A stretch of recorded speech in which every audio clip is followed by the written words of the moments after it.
Hello everyone. आज हम करेंगे कंप्लीट फार्मूलाज ऑफ क्लास 10। जैसे हमें पता है कि अब 10th क्लास के बोर्ड के एग्ज़ाम्स आ रहे हैं, तो उसके लिए मैंने सारे चैप्टर्स के सारे फार्मूलाज इसमें हम बना दिए हैं, जिसमें से आप कर सकते हो डिस्कस। फर्स्टली है फर्स्ट चैप्टर मेरे पास, चैप्टर नंबर 1 रियल नंबर। उसमें अब हमारे पास थ्योरम है first, every composite number can be factorized as a product of primes and this factorization is unique apart from the order in which the prime factor occur.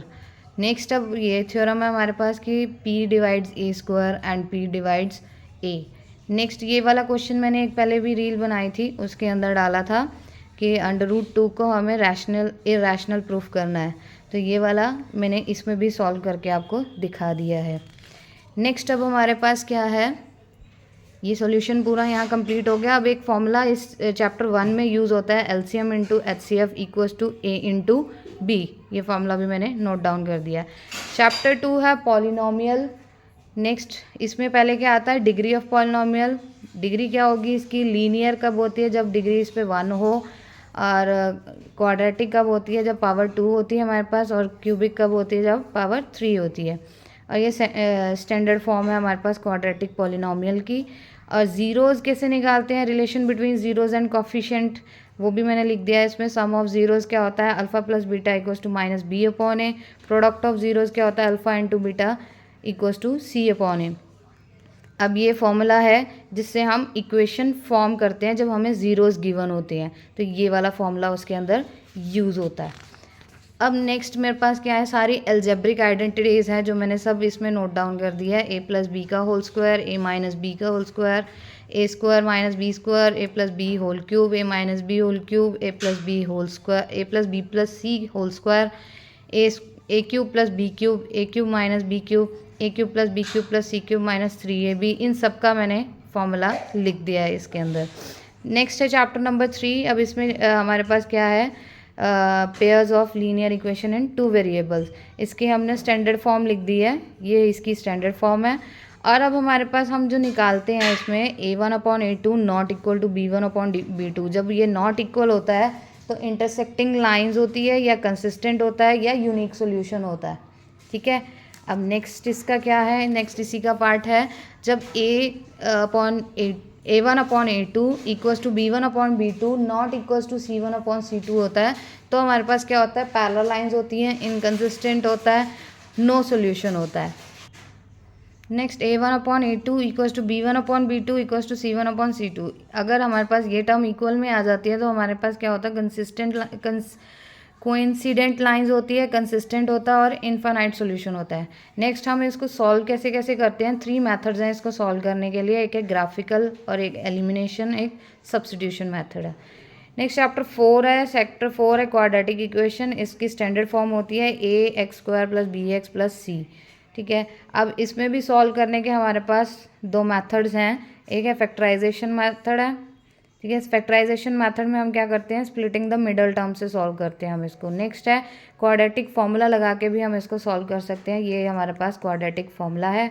Next nature of roots हैं, जिसको हम discriminant भी बोलते हैं, d equals to b² minus 4ac।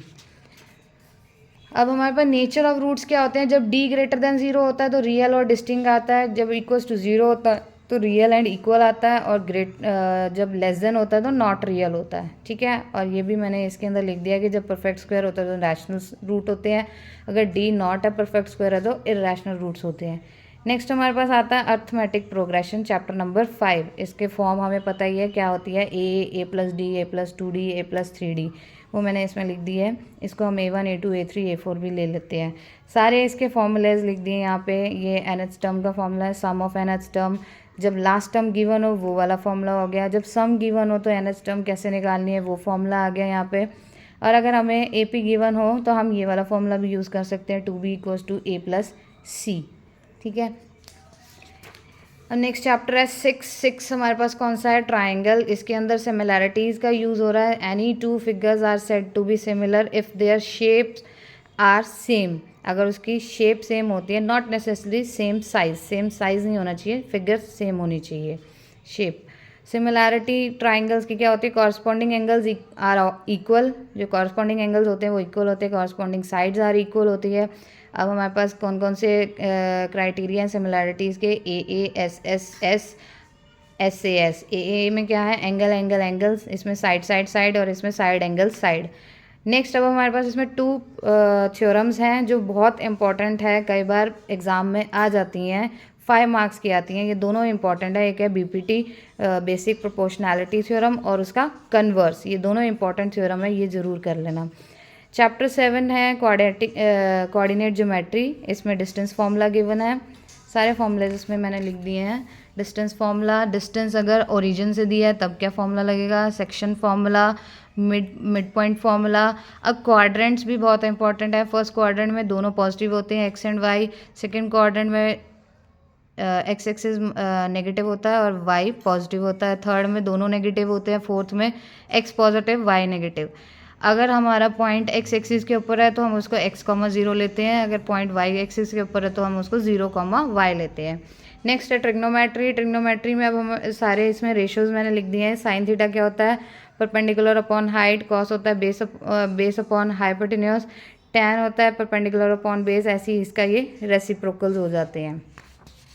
Next अब हमारे पास है sign को हम 1 अपॉन कॉसिकेंड लिख सकते हैं, कॉसिकेंड को 1 अपॉन साइन, सीकेंड को 1 अपॉन कॉस, कॉस को 1 अपॉन सीकेंड, टैन को 1 अपॉन टैन, कॉट को 1 अपॉन टैन, टैन को साइन अपॉन कॉस में भी लिख सकते हैं। आइडेंटिटीज़ लिख दी हैं इसमें, sine square plus cos square equal to 1, 1 plus tan square equal to secant square, 1 plus cot square equal to cosecant square. अब इसका टेबल भी ये मैंने सारा बना दिया है जो कि इसके अंदर यूज़ होगा।